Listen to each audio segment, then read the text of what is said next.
From Flourish DX, this is the Psych Health and Safety Podcast. With workplace mental health becoming a safety prerogative, this is the source of information on psychological injury prevention and health promotion. Hi, my name is Peter Kelly, and I'm one of your hosts for the UK Psych Health and Safety Podcast. And today I've got Hayley with me, and it's just the two of us. Just the two of us, Pete. Just the two of us. It's like a song, isn't it? Just the two of us. How are you, Hayley? Yeah. Have you been on any holidays? I know you like travelling and what have you. Yes, actually. I popped over to France about a week ago. A very last minute decision, and the big thing about this is I caught the coach from Victoria Coach Station. It was verylastminute.com, which means I caught the coach to Dover, got on the ferry, got across to Calais, and then eventually into Paris. It was about 11 hours. Bit of an adventure to go to Disneyland for a day and flew back the following day. So, yeah, definitely got me out of my comfort zone, that's for sure. Disneyland for the day. Which bit did you enjoy the most of Disneyland? Well, everybody keeps asking me this. Was it the princess? It was with the 20-month-year-old, so I didn't get to enjoy any of the adult rides. I went on the teacups, the Peter Pan little jet, and really, I guess my inner child came out for the better half of 10 hours in the sideways rain. So, resilience at its utmost. I know, but I love Disneyland. I get a lot.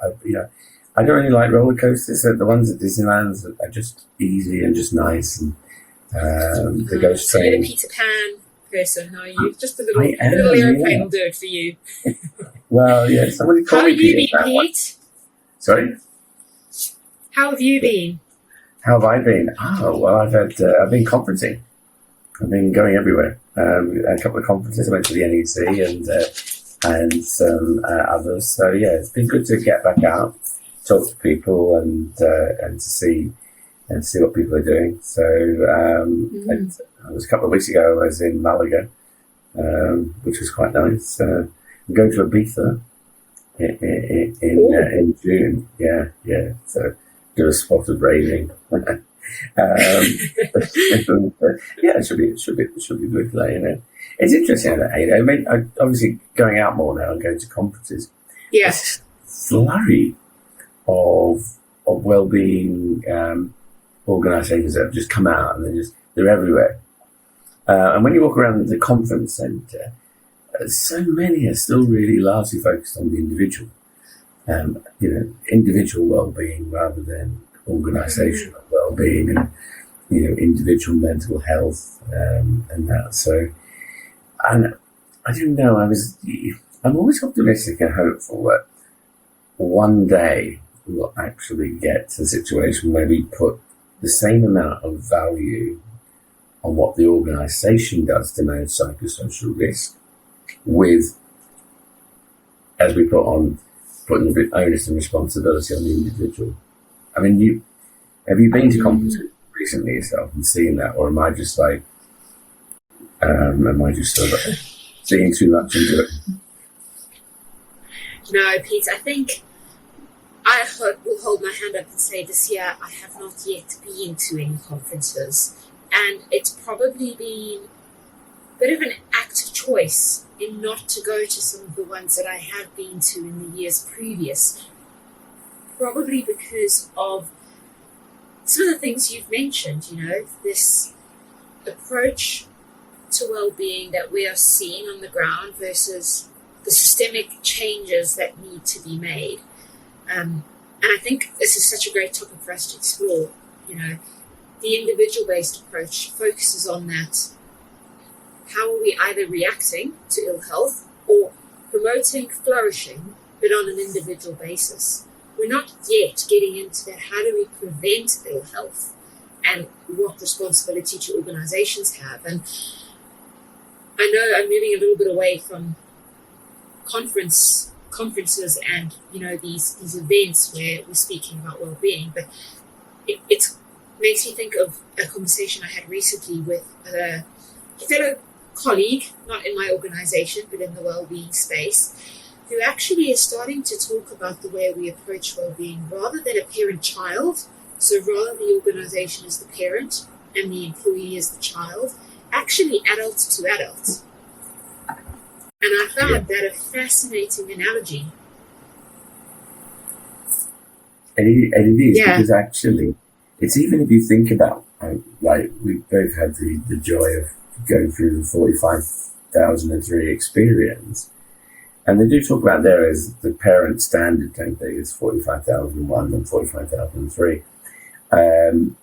But the systemic nature is really, really important. I think that relationship needs to be it's much more defined, not like, as you said, like parent, child, but it's going to be much more level-headed, hasn't it? And there's enough evidence to suggest that interventions at organisations, as we know from Anthony Lemontade's work and others, are going to be more effective.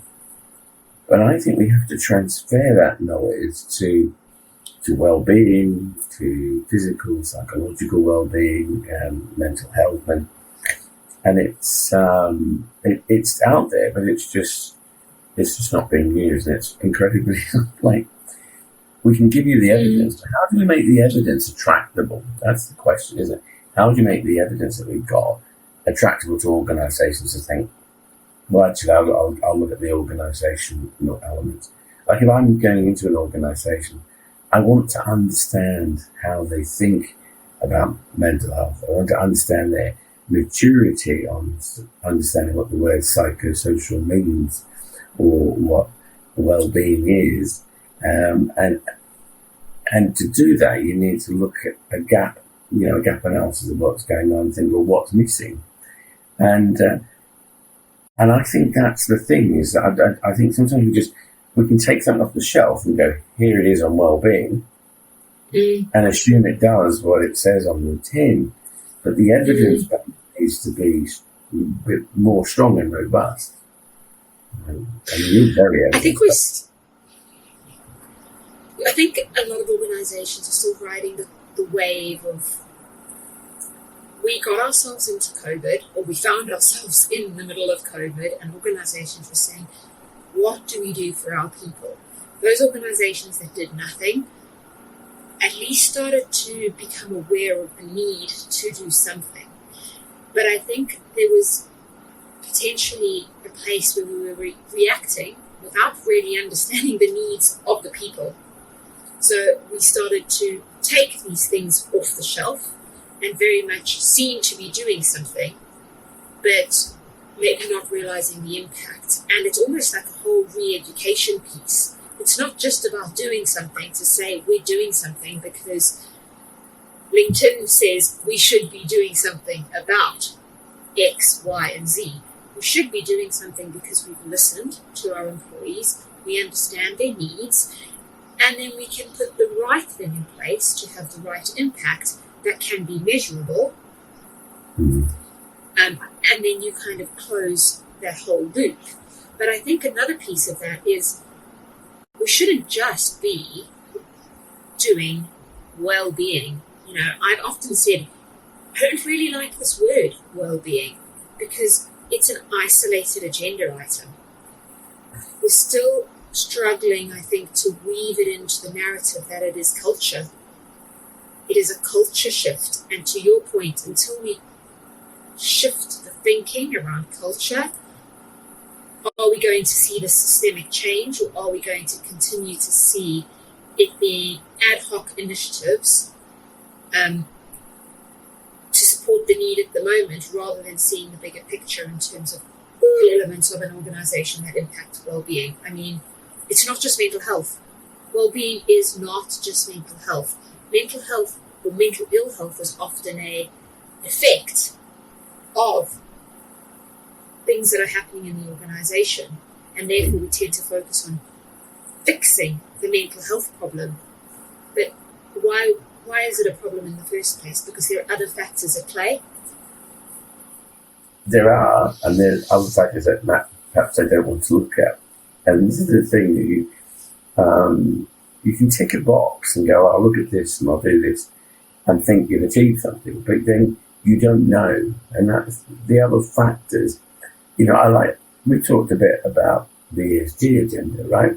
The ESG agenda, for example, has started out very much around the physical elements of the work environment. However, we know work is not in isolation from both psychological and physical elements. And actually, we should be arguing that to create the right work environments that create sustainability, then we need to have these psychology and psychological aspects of work right in the forefront, don't they? And that, for me, is using the flavour of the month, as it is, to actually get our message across. Maybe there's something about that flavour of the month, isn't there? There's these things that come up and suddenly no one wants to do it, and then it disappears. But there's always been a consistent factor in the midst of all that, which is people's psychological health has been impacted by the way work has been designed. So I think I remember, when we started talking about emotional resilience, and then we talked about mindfulness, and then we were talking before that about presenteeism, and before that we were talking about behavioural safety, and then psychological safety. So throughout the last 20 years in this field, multiple things have come along, and we just sort of maybe trying to latch onto that. But I think we have to be crystal clear that what we're talking about here is the way people work that makes them healthy, keeps them sustained in work, helps them to flourish in the correct work environment. And I'm not sure we always do ourselves a favour by constantly attaching it to a label and going, we'll do this, and we'll do this, and we'll do that. It should exist in its own right, really. And and let's say what it is. Let's be crystal clear that it's a relationship between the employer and the employee when it comes to managing the physical and psychological demands of their job. Hi listeners, Jason here. We hope you're enjoying this latest podcast episode. Now, if you're like Joelle, Alicia and myself and enjoy learning from the best, then the Flourish DX Academy is for you. The Academy includes free e-learning courses on the ISO 45003 standard for psychological health and safety at work, and associated topics such as how to conduct a psychosocial risk assessment and how to create the business case for psych health and safety. All courses feature high-quality videos, downloadable resources, multi-choice questions, and a downloadable training certificate on completion. Take your learning to the next level with all Flourish DX Academy courses included within the Flourish DX mobile app. Select podcast episodes from the Psych Health and Safety podcast and sister podcasts from Canada and the USA are also included. Get started with Flourish DX for free at www.flourishdx.com/get-started. That's www.flourishdx.com/get-started. Now back to this episode. It comes back to language for me, and you're so right. I mean, you've been in this space a lot longer than I have, but even the time I've been, the way things change,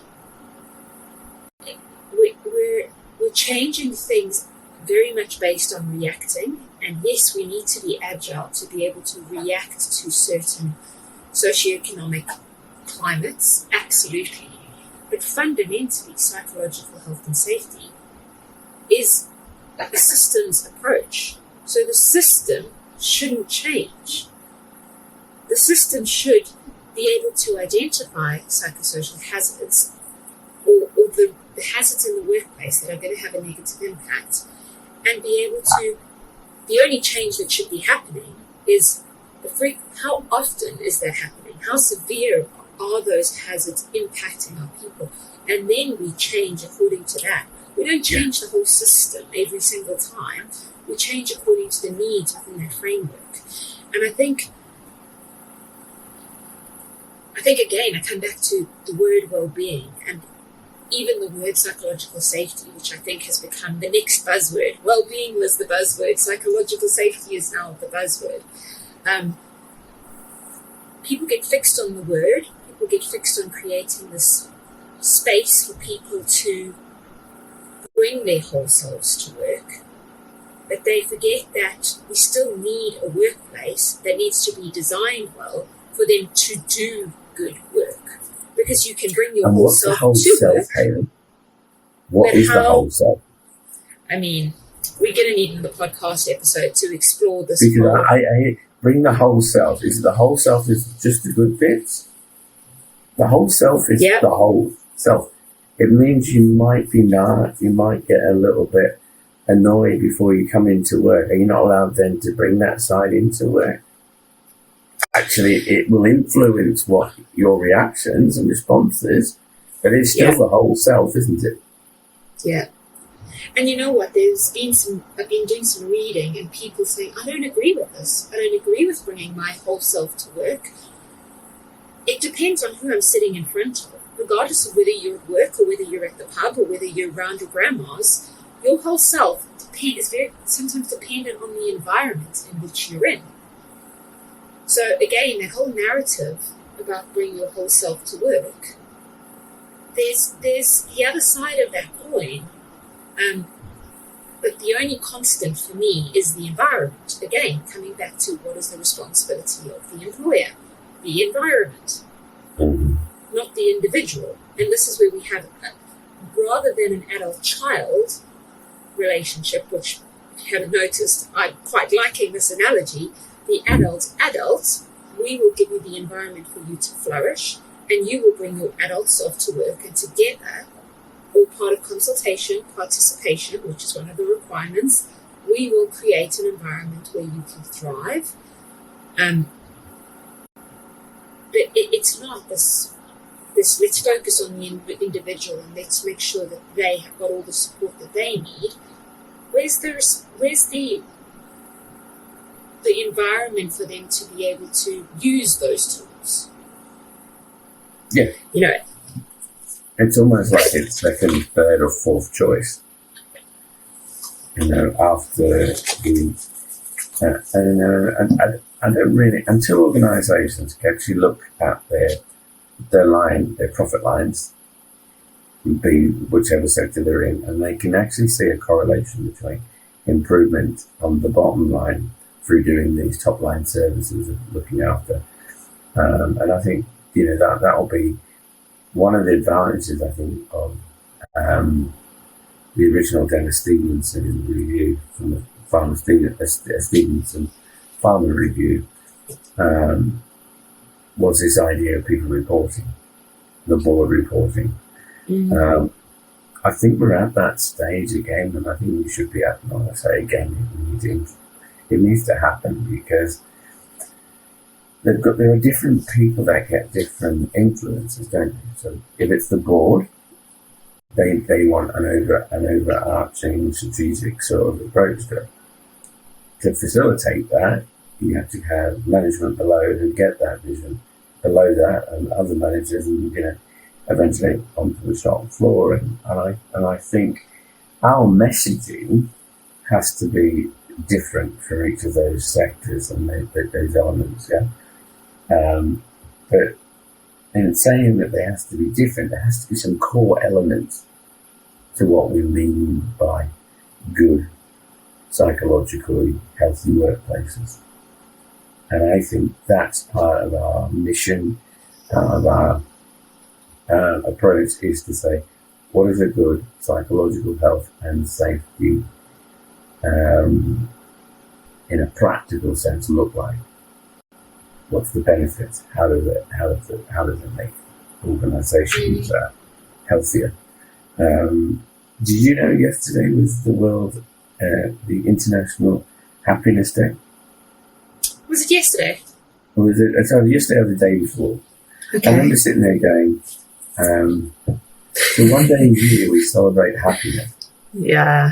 And I'm like, well, what? So you're happy today, but what if you're not tomorrow or the day after? So it's okay, because for one day you've celebrated being happy. I get immensely frustrated with tokenism. Yeah. This. What we're trying to create here is safe, healthy workplaces. And if you do that, you get happiness and contentment from your employers because you're looking after their well-being.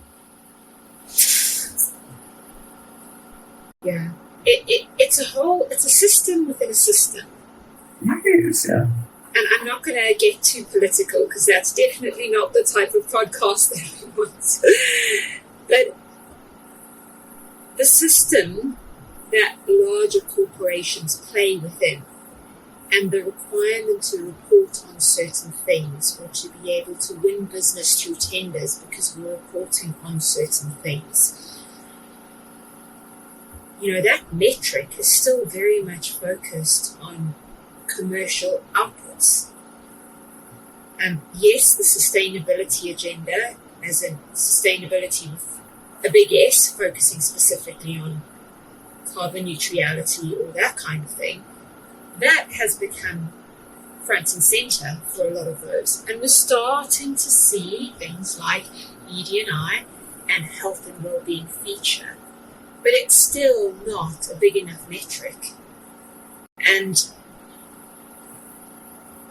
that plays into the system of an organization. What does the wider system want? What is which speaks to our leaders in our organization and creates the environment in which we operate. And I think coming back to that... I'm not even sure EDI and health and well-being do even feature in, do you know what I mean, in the sustainability argument that people are talking about. I think people have lost sight of a whole element of work because of these focuses on that and not got ourselves back into it. You can't have ESG without having people who are healthy. Yeah. They're not healthy, they're not ESG. The environment's wrong, sustainability issues, and you got poor governance. And it was like, well, maybe I've come back to it a few times. It's something that I think that's part of that argument point, isn't it? To say, get it right, just get it right. And if we get that right, I think then we'll start to see a movement in the way things are provided around a much more structural approach. I hope so. Or I think we probably wasted 20 years of our life. Not 20 years, 25 years of believing that actually people can go home healthy. Psychologically healthy with a leg or an arm, which is directly correlated to their psychological health, by the way. You raise a really good point about the ESG agenda. I think the other thing that well-being is struggling with at the moment is where it sits, because it's trying to find a home where it will have the most impact. Is that through the ESG agenda? Is it through the safety agenda? Is it through the ED&I, the belonging, the culture agenda? And I think it's obviously different for every organization. But I think that is a challenge because you can be spread so thinly trying to align with different things within your organization to get the messaging across that it doesn't actually land as powerfully as it could as if it was in one area. And I know obviously we within the psych, health and safety space and the work you speak about, you've seen the benefits and how good safety has been turned around, as in physical safety. But it's only been turned around. Apart the reason it's been turned around is we've looked at those performance and influencing factors, those psychosocial factors that constitute behind why an accident might occur, why a safety incident happens as it does, because you consider the human element into it, the human contact, how the human becomes part of the safety that's in there. So we've kind of been doing it Right. But we've gone, oh, no, we don't do it. But we do, actually. We do it when we have to understand how do we learn from something that's gone wrong. What were the human elements that went into it? And people go, oh, Swiss cheese bottle, remember? The primary understand, how you understand how an accident occurs. Yeah. And but then why have we separated it? Why are we trying to remold or remesh together safety, which is already considering the human elements, and mental health? Something's gone awry, right? It's a good question, isn't it? Because there is they're both interrelated to each other. Exactly. Unless there's a dynamic system failure, humans are part of that process. And that's why, the Swiss cheese model is where it is, because it considers, systemic structural, and it also comes down to the user or the individual, and it considers that. So, and that's been around since, 1950s, always, long time. Yeah. But, yeah, and that was all the way back around this roundabout to the term psychological safety. And comes back to your opening statement, which was around the number of innovative products that have come about to be able to support the mental health and well-being of people within the organisation. It does full circle, doesn't it? Because in safety, there's the human element. We've got mental health. Are we trying to bridge a gap? And are we bridging the correct gap?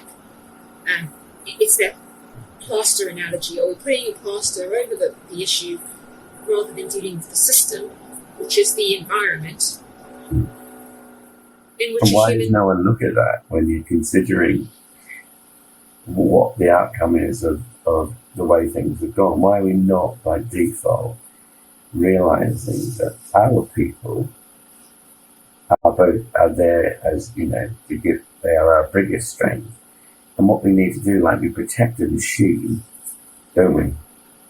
We got a big machine that's worth £1.5 million or dollars, depending on which you're listening. You could put protection to make sure that machine doesn't break. Yeah. But you don't with the human. You wait for them to break. And then you go, they'll do something now. And it's an irrational position, which is completely at odds to the very way we perceive health and safety, which is to prevent harm at source. But also, like that machine, there are knowledge capital. People are knowledge. People are that piece around innovation, that's what our people are here for. And that conversation around, yes, we should do it because it's the right thing to do. And I think you posed this question to me earlier, is what language are we going to have to use to land in the fact that, yes, we're still using lagging indicators like absenteeism, turnover rate, health and safety incidents. When are we going to see people spend the money to mitigate that so that those actually get reduced? But it's a capital investment up front rather than, it's like the chicken and the egg scenario. What's it going to take to really get those changes rather than react? I don't think we get parity until we see the same level of investment in well-being and psychosocial risk. And until we see that, I think we're always going to be chasing it. And actually, the mental health of your employees is categorically linked to the success of your company, isn't it? And if your company's connected, then it's going to be, you're going to be okay, you know what I mean? Absolutely. You couldn't have said it better. Well, I probably could, but and I thought, I think half an hour listening to me is probably enough for people. But yeah, let's give psychosocial health the same parity as physical health, as safety. And let's start investing in people. Imagine had we not invested in most of the safety initiatives that we've done over the last 50 years, where would we be now? We wouldn't be in the same place. And I'd love to pose a question to the audience or to the listeners that will be listening back to us. But we've asked each other a lot of questions and we've given some strong views. And there are also some gaps, and we'd love to know from you, what do you think about some of this conversation that we're having? Drop comments below, get in touch with us, and perhaps be a guest on a future podcast. We'd love to continue to explore, what are the barriers? When are we going to be able to achieve parity? And what kind of needs to change? Where do we need to challenge the status quo, as we love to do, don't we, Pete? I think so, yes. I never set out to be a challenger, but some things have to be challenged. I just think some things are just, for me, just not acceptable. We have to constantly seek to make sure we make places healthier and happier for people. And obviously people can watch us on YouTube as well and various other platforms. So then you get to hear our voices in multiple platforms and in multiple places. It's been lovely to talk to Hayley and spend a little bit of time and just really, talk around the area, which we're both passionate about. But every time I go to these environments where I see multiplicity of things, it just stimulates my brain to go, yeah, but I want more, I hope I never lose that. Right, well, I'm looking forward to seeing you in person soon at some of the upcoming events. You are indeed. I do indeed look forward to seeing you. We'll have a beer or a glass of wine or a coffee as well. Depending on the time. Right. Well, thank you to our listeners. Catch us on, like Pete said, YouTube, LinkedIn, and we will be back soon. Take care. Cheers, Pete. You've been listening to the Psych Health and Safety Podcast. To stay up to date with the latest on psychological injury prevention, follow Flourish DX on LinkedIn and subscribe to the Psych Health and Safety Podcast at www.psychealthandsafety.com.